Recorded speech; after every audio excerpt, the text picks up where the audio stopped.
Nicolas Maduro claims foes totally failed to topple him as efforts falter.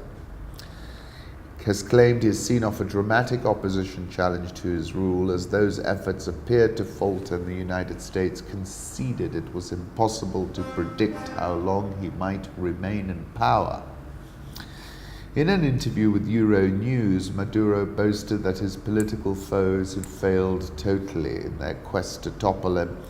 Opponents could march every single day of their lives and achieve nothing.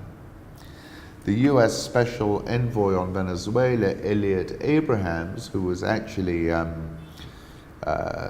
blasted by Ilhan, but that's another story, claimed Maduro and his band of thieves were finished. He claimed international pressure meant that there is a storm brewing inside the Maduro regime that will eventually bring it to an end. While Abraham said Washington was hopeful and confident of Maduro's demise, he admitted it was impossible to predict when it might come. The U.S. would maintain pressure over the next few weeks and months, he added, suggesting a quick resolution is no longer expected.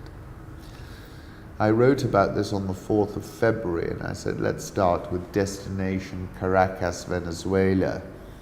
Here, years of sanctioned warfare, accompanied with rank mismanagement, has brought the country to that Hunter S. Thompson brink, the edge. There is no honest way to explain it, because the only people who know where it is are the ones who have gone over. I was talking about how he was at that time being attacked by a remote-controlled drone, and then I was quoting an article by Andrew Corribico, and in that article he called a Venezuelan coup could challenge OPEC Plus and build Fortress America. He was talking about long-term repercussions that the US could challenge Russia and Saudi Arabia's OPEC Plus alliance and advance its Fortress America geopolitical project in the Western Hemisphere. And just on another note, if one accepts that access to oil defined 20th century empires and the petrodollar agreement was the key to the ascendancy of the United States as the world's superpower, America's war machine runs on, is funded by and exists in protection of oil. Threats by any nation to undermine the petrodollar system are viewed by Washington as tantamount to a declaration of war against the United States of America. The Chavez Revolution was always a rebellion in the superpower's backyard, and the machine was eventually going to bring it to heel by hook or by crook, I said. Therefore, I think Maduro is going down, just like Muammar Gaddafi went down, as did Saddam Hussein. Bloomberg, however, is saying this: in a country with more than 2,000 generals and admirals, only one top officer who commands no troops has pledged allegiance to Juan Guaido.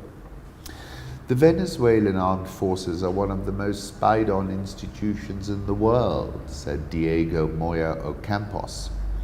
The High Command benefits from a complex patronage system under which they're preferential everything. In practice, Maduro leads a military government. The Drug Enforcement Administration recently estimated that 15 to 20 tons of cocaine still move from Venezuela to the US each month, according to a person who works with the agency and asked not to be identified.